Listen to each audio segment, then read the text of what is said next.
Today I'm gonna be walking you through my apartment.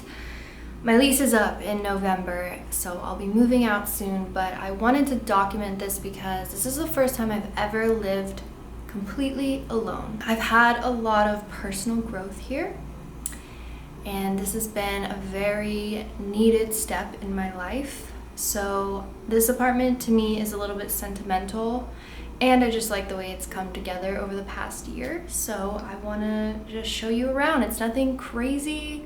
It's quite small, but it is mine, and this is how I've been living for the past year. So this is the front door. And when you come through the front door, you are in the living dining room.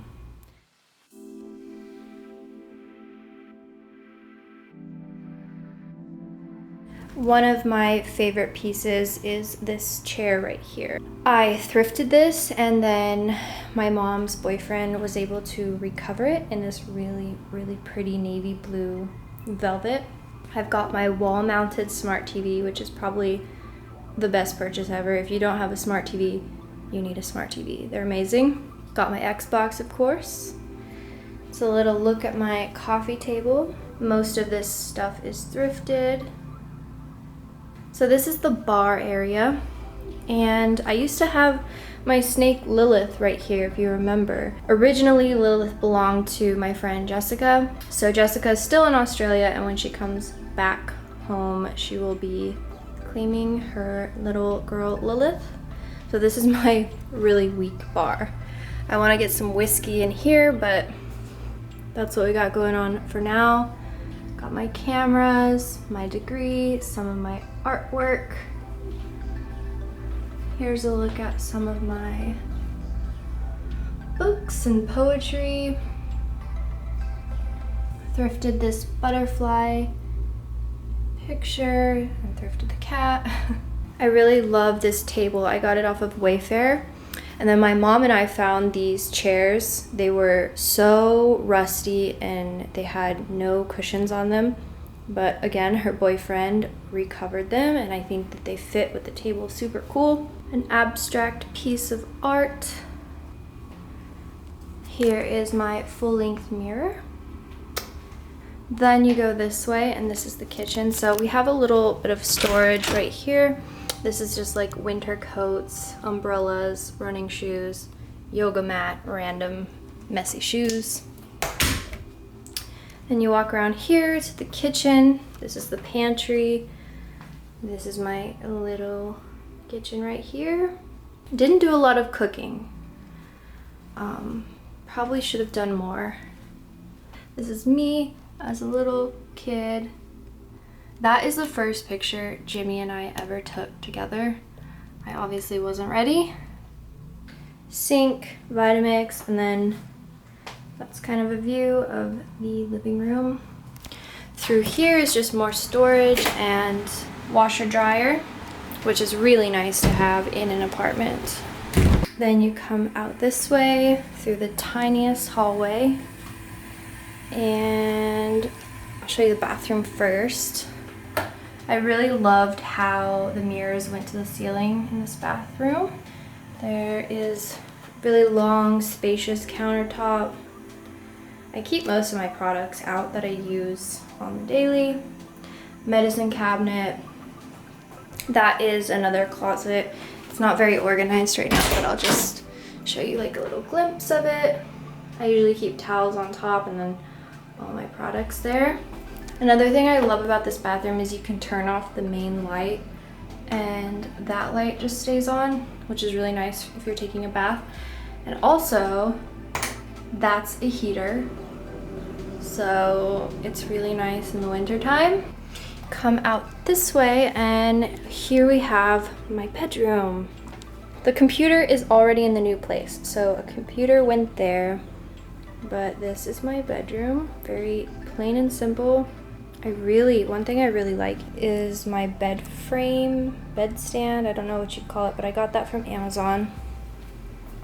And I just like how simple it looks. I keep some workout stuff behind the door, and then some of my jewelry behind the door. I think it's bad feng shui to have a cracked mirror in your house, but this, I woke up one day and it just had a crack down the middle, which was kind of scary. I think it was just maybe the temperature, like, because I keep it pretty cold at night and it's warm outside. No idea, but I need to get rid of that. One of my favorite pieces of art is right here, and my mom actually made this in 1978. It's on a wood block. It's so cool. This is my nightstand. I got some essential oils over here, some more books. Oh, and I don't know if anyone else does this, but I keep a dream journal. Carl Jung actually kept a dream journal too, and he's one of my favorites. So I don't know. I have crazy dreams, and I kind of want to make a video based on one of my dreams one day. But I think it's really cool to keep a dream journal because you can kind of reflect back and see where you were mentally. Another look at my room this way, and I'll show you the closet. This is the closet, nice and spacious. Lots of dirty clothes and laundry to do. And yeah, then that's a look at the front door.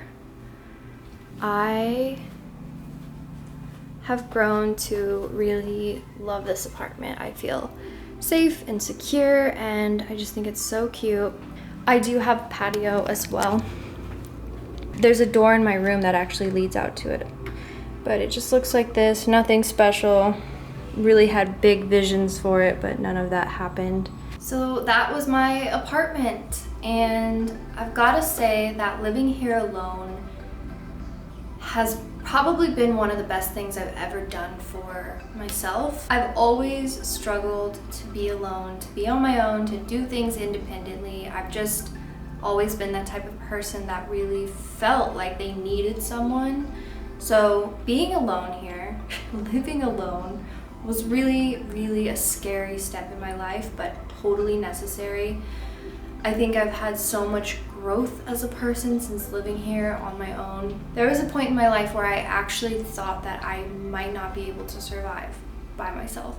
And I know that sounds really silly because there's some people out there that are just so fiercely independent and they love being alone, but that's just not the case for me. So yeah, it was terrifying, but it's paid off. I feel like a stronger, better person, and moving forward, I now know how important it is to maintain that relationship with yourself and continue the self-care. Even if you're with somebody else or living with somebody else, you have to focus on yourself and you have to do things for yourself. I mean, that's like a key to happiness. So anyways, I hope that you enjoyed this video, and I'll see you in the next one. Bye.